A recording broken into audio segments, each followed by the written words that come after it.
દર્શક મિત્રો, વિક્રમ સંવતનો 10મો અને ચોમાસાનો અતિ પાવન માસ એટલે શ્રાવણ મહિનો શિવાલયોમાં ગુંજતા હર હર મહાદેવ અને ઓમ નમઃ શિવાયના નાદ સાથે આખા વાતાવરણમાં એક દિવ્ય અને આત્મિક ઉર્જાનો સંચાર થાય છે।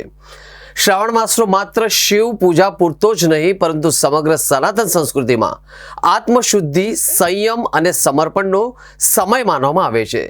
શ્રાવણ મહિનો આવતા સમગ્ર સનાતન ધર્મમાં એક વિશેષ ઉત્સાહ અને દિવ્યતા છવાઈ જાય છે।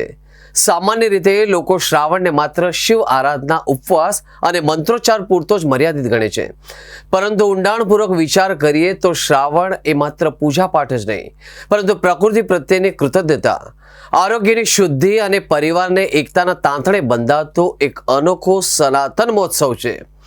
ચોમાસાના આગમન સાથે શ્રાવણ માસમાં સૃષ્ટિ પોતાનું એક નવું રૂપ ધારણ કરે છે।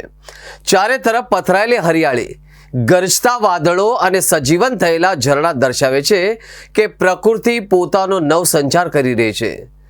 ભારતીય સંસ્કૃતિમાં આ પ્રાકૃતિક પરિવર્તનને માત્ર નિહાળવામાં નથી આવતું, પરંતુ તેને દેવોના દેવ મહાદેવની આરાધના સાથે જોડીને વધાવવામાં આવે છે।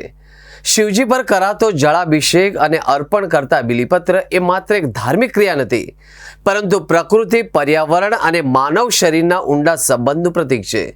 ભૌતિક દ્રષ્ટિએ જોઈએ તો શ્રાવણમાં જળની વિપુલતા હોય છે। જળ એ જીવનનો આધાર છે।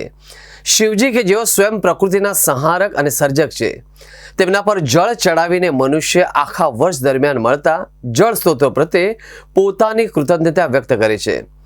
ભગવાન શિવ સ્વયં પ્રકૃતિપતિ છે। તેમના મસ્તક પર ચંદ્રમા એટલે શીતળતા, ગંગાજી એટલે જળ અને ગળામાં સર્પ એટલે જીવ જગત અને શરીર પર ભસ્મ એટલે કે માટી પંચભૂત છે। જ્યારે આપણે શ્રાવણ માસમાં શિવલિંગ પર જળ અને બીલીપત્ર ચડાવીએ ત્યારે આપણે પરોક્ષ રીતે પ્રકૃતિના તમામ તત્વોનું સન્માન કરીએ છીએ। શ્રાવણનો આ નવસંચાર આપણને એ સંદેશ આપે છે કે જો આપણે પ્રકૃતિનું જતન કરીશું, જળનું રક્ષણ કરીશું અને વનસ્પતિનો આદર કરીશું તો મહાદેવની કૃપા આપણા પર આપોઆપ વરસતી રહેશે।